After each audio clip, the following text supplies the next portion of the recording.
Hi, I'm Peter Rose, founder of Longwood Currency Trading. The topic I want to talk with you about today is lost opportunity cost. It's an economic business formula and calculation. It's really simple, but I think it's critical for you to understand that. That's the topic I want to talk about. I hope you watch the video, because if you don't, you're losing opportunity cost. I'm out here, it's, you can hear the birds. It's early May of 2023. I have my sweater on because it's cold. It's still cold. It's been raining for days. And my wife just went out, Sue just went out to take the dog for a walk. And she calls me and says, there's a dead possum. We have foxes that run around here and they kill possums. What do we do with the possum? So I just got done disposing of the possum, and I'm out here, and this is my closing of the episode on the dead possum routine. As a result of that, I have a lost opportunity cost in my time in paying the bills for the month, doing some other stuff that I wanted to do this morning. It's Friday, and I'm trying to wrap up the week because I have my granddaughter's lacrosse game to go to tomorrow, and then we're going to wander around in the woods because Sue wants to take her on an explore and lunch, and then we're getting ready for another trip. We just got back from a trip to North Carolina to drive the Blue Ridge Parkway, and maybe I'll post a couple of pictures of that. But in taking that trip and in a lot of the other stuff, one of the things that I'm always balancing in my life in general is opportunity cost. If I make this decision as opposed to making this decision, is there a cost that results in that?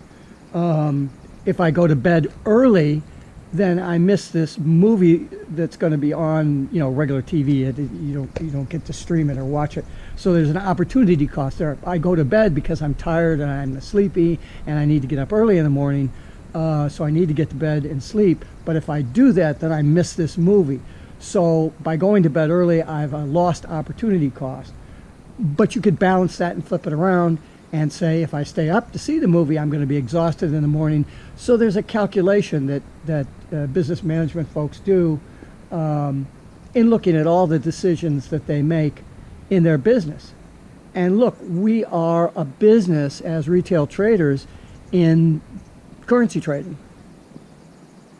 If you look at the cash value of the currency that you're trading, if you're trading one full lot of currency at 1.2500, that's basically $125,000 contract that you're getting in control of for, I don't know, the margin might be $6,000 or $6,500 for that. If you're 200 to 1 leverage, you're crazy, so it doesn't make any sense to you. These concerns don't make any sense to you. So I have a business. When I make that trade, even though I'm only putting up maybe $10,000 to trade that full lot, or $6,500 to trade that full lot, the beef behind that is $125,000. That's the value of that. It's like me coming in and here's this house. If I would have taken a mortgage on it, I paid cash for it. But if I would have taken a mortgage on it, maybe I would have needed, I don't know, $50,000 as down payment. But I'm still buying. For example, maybe you put 20% down or something on a house, and so you're a $200,000 house, you put $50,000 down. Do you need 20%? No, you can probably get by at 5%. But again, it's leverage. But I don't say I'm buying a $50,000 house. I say I'm buying a $200,000 house, right? And so the business that we're involved in is literally speculating on hundreds and hundreds and hundreds of thousands of dollars, if not millions of dollars, of end product. If you're doing this in the futures market and you got it wrong, you might have $4 million of pork bellies dropped on your door. They're not going to fit in your fridge. So that's a lot of money. You look at a salesperson, they're selling real estate, and they decide, I'm going to go to the beach. But they could have gone out and sold a house that they would have made a 5% commission on, and they got to split that. So let's say they make 2% to them as the broker, and it could have been a $500,000 house. Well, that's a lot of money. That's $10,000 to go to the beach. So you could call that lost opportunity cost. In our trading, there's two issues I want to discuss. One is if you haven't got started in your trading yet and you're still trying to figure out whether you're smart enough, you got the time, you got the money, you can learn this stuff and all that other crap. So you're in that position. Or you're already a trader. Let's talk about the lost opportunity cost in both of those. If you're already a trader and you're doing long-term position trading, then you're waiting in order to place your trade for the correct opportunity, and then you're going to sit on that for 3 weeks or 3 months or whatever that is. What's your profit target? Well, it's got to be 200 or 300 pips, right? And so there's a say a 300 pip return over I don't know, let's call it a month period of time. You know, if you're a position trader, you're not trading the volatile situations, you're looking for those long-term trends. So you're looking for 300 pips over a month. 10 pips a day, right? Well, if you were a day trader and your average, your what I call per trade expectation value, every time you make a trade, it has a value. If I win a dollar 6 times and I lose a dollar 4 times, then I win overall $2 over those 10 trades, or $20 divided by 10 is two bucks a trade. It's worth $2 a trade. So I look at what could I make as a day trader? Could I make more than 10 pips a day? Well, you say, well, yeah, I could probably make 12 pips a day. So you have a lost opportunity cost of 2 pips a day by shooting for a 300 pip gain in 30 days. You see what I'm saying? If you don't understand this stuff, and then at the end of the year or end of 6 months or something, you're looking at your P&L and you're going, well, wait a minute, I'm taking all this risk and I'm spending all this time and I spent all this money to learn how to do this trading thing, but am I really getting the return on my time and my money that I wanted to? You know, if you go into currency trading and you make 10% a year, I'm sorry, but you could have put that money in the stock market and made more money than that. Or buying old cars and trading tires or something. I mean, I don't know what you could do, but you've got to be getting more of a gain than that. And don't be saying, oh, that's crazy, that you make more than 10%. The greatest hedge fund managers in the world make 20% a year, and, you know, they've got all... Look, if you go into real estate and somebody said, oh, you're going to make 3% a year or 10% a year, compounded out, averaged out, I mean, obviously the dollar value of that's a big truck. The dollar value of that's going to be really high, but was that worth your while when you could get a pretty clear 8% a year by being in the stock market, or 12% if you're in a good market? Why take the risk of being in real estate and tying up your capital over that long period of time? Would that really be the opportunity? They're clearing out a lot down the road to build a house, so that's what all the traffic around here is. It's usually not this busy. So you have to ask yourself, as a position trader, if the 300 pips is sufficient. We say, well, that's easy. We'll just change that. I'll go for 500 pips. Well, there's no guarantee that you're going to make 20 pips on it. How can you just randomly make that decision? We have no control over what we're going to win. And just because you decide you're going to take a long-term position trade doesn't mean that in the long term you're going to get that number of pips. So you're sitting there on money that you could be transacting on a daily basis, making, I mean, what are you going to make?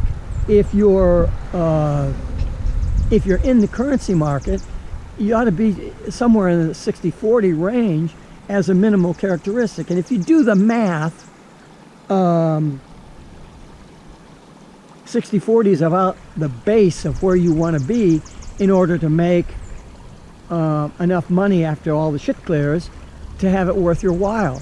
I mean, if you're a 60-40 trader, and you say, well, I'm 60 times I'm going to win $10, and 40 times I'm going to lose $10, and so I've got a net gain of $20. Was that worth your while? Well, it wasn't. And so there's only two things you can do as a 60-40 trader in order to improve the end result. You got to make more money when you win, or you got to get to be a better than 60-40 trader. Well, there's an easier way to do it than that, and that's what I cover in the early parts of my course that I deal with, is how do you manage your win-to-loss ratio and your average return value with an expectation of where you want to get to in your trading, either as a percentage return against your risk or as a dollar value. I mean, look, you could have a $100,000 bank trading 10 lots, and at the end of the year you make $10,000. And you could say, well, I'm constantly dividing my $10,000 by $100,000, all the way through that course of that year, and so I've made 10,000 divided by 100. I made 10% on my money. Well, again, there's a lost opportunity cost there because you just didn't make enough money. You could have taken that money and done better than $10,000 on it. You could have bought a piece of real estate with the $100,000 in your bank, and that would have appreciated at 8%, and you'd have cash on cash outflow from your rental income. And yeah, you got some expenses you got to whack off, but I'll guarantee it's going to be better than 10%. So you've got a lost opportunity cost of maybe 10% or 12% a year. At least you make much more than that. So that's the problem if you're a current trader, is you have to learn how to balance the numbers of times that you trade, as opposed to when you're either just sitting on the bench sipping a drink on the beach, or you simply have opted to not make trades because you're in a longer term position trade hoping for X number of pips. I mean, if you're a position trader, a real position trader, you're not trading every, you're not closing trades every 4 days or every week. That's not long-term trading. That's just you're doing swing trading then, right? The long-term trade is about a month hold, and I mean, I've held trades for 5 months, and I don't make any money on them, but for most of the time they're either just staggering along or they're negative on me, and I've got faith that I was right in my decision, and stupidly I just hang in there instead of maybe taking a substantial loss because of my win-to-loss ratio and my average win value. I could easily make up that loss in a small loss or even a large loss. I could make that up in a certain period of time, and then I'd be back on track. How much longer do I hold this losing trade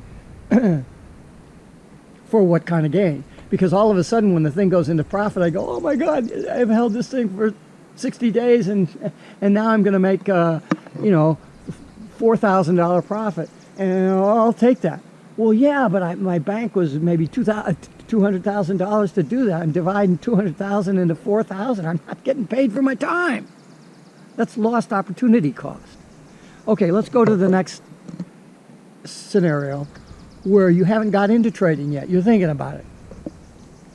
Well, I don't know what the fuck you're thinking about, because there's so much opportunity in the currency market. You shouldn't be thinking about it. You should be doing it.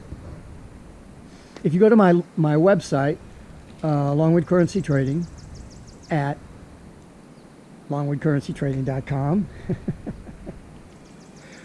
under the currency trading tab, there are 7 reasons why I feel that the currency market is the best market as a financial investment or trading vehicle that we can get involved in. Is there a risk of loss? Absolutely. Same with stocks. I'd rather take a risk where I had good probabilistic calculation ability rather than going into the stock market where you don't have that, and you're looking for setups, and you're hoping that the president of the company isn't exposed for $200 million fraud, or that the company discovers that it's flowers that they're selling are actually being planted on a toxic waste dump, and the flowers are emitting whatever, and the stock price crashes. I just, this is my opinion, and that's why I trade currencies and nothing else. That's why I got out of real estate, even though I made millions of dollars in real estate and retired a millionaire from real estate. Why am I not in that? Well, I'm really good at it. I understand it. I've taught people how to do real estate. Why wouldn't I be in real estate? Because there's more opportunity in the currency market. Yeah, when you do stupid shit, you lose it really fast. So the caveat to that is, if you know it's stupid, don't do it. We have this emotional problem that affects us, that sometimes compels us to do stupid shit. That has to be part of the calculus of your trading, that you're going to lose an enormous amount of money at times because you'll get sucked into doing something stupid. You just have to accept that. And so your trading has to be good enough to build up a cushion that when you lose that, you're still okay. It's like last year. I was up 90% on my money until the end of the year, and I took a couple of, I got involved in a position that was way too heavy. It went underwater on me. I stayed with it. I continued to stay with it, even though it was hundreds of pips against me. I got to the end of the year. If I would not have closed out the position and taken the loss, I would have this phantom capital gain that I would have paid, oh man, $30,000, $40,000, $50,000 of taxes on. And the position could have ended up negative, and I would have, so I got out. I just cut it. It was a huge amount of money to lose. But even though I was 90% up against my risk on my bank for the year, I still closed out after taking that horrendous loss. I was up 46% on my risk. So it's okay. I mean, that's just part of the game. It's like a guy going in and playing poker, and he just gets creamed in a couple of games. Well, that doesn't mean that he's stupid. He's taking large risks to make large amounts of money. Now, I'm starting to rethink my process here of what I'm doing as opportunity cost, as opposed to how much money I can make. Where can I find the best return on that money? As a balance against my win-to-loss ratio and a bunch of other metrics that I have.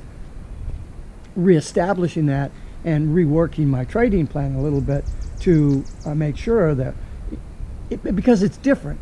If you're trading 3 full lots or 4 full lots, you're trading differently than I would be trading, pushing 20 full lot positions around and trying to build my bank up and my confidence and the execution plan up so that I could trade 30, 40, 50 lot positions. Haven't got there yet, but that's okay. Along the way, because I'm trading with the larger lot sizes, I'm taking these larger risks, and I'm very upfront about it when I lose, so that those of you who are watching my videos are going, oh, I couldn't stand losing $10,000 because that's all the money I have in the world. Yeah, but I'm a millionaire, so $10,000 to me is doable, particularly because I understand I can make that money back. I'm fearless. I don't care. Well, I do care, but you get it, right? You can't be somebody who's sitting on the sidelines, wringing your hands, sitting on the side of the pool, wringing your hands because you want to get in and swim, but you don't know how to swim. Well, instead of swimming, why don't you get in and wade around a little bit and get familiar with the water? And the more familiar you get with the water, the more likely it is that you'll learn how to float and to learn how to swim, and then it won't be a big deal to wander down into the 10-foot deep end of the pool. You start trading with $1,000, are you going to lose some money? Of course you're going to lose some money. How much money could you lose? You can lose $600 or $700 before your margin runs out, right? Well, yeah. I mean, is $600 or $700 going to change your life? Let me put it the other way. Are you so silly that you're going to try to say, oh, I'm going to trade with a $300 account and I'm going to run that to $7,000? I've seen people run that to $50,000. You're really foolish enough to believe that? That's just silly.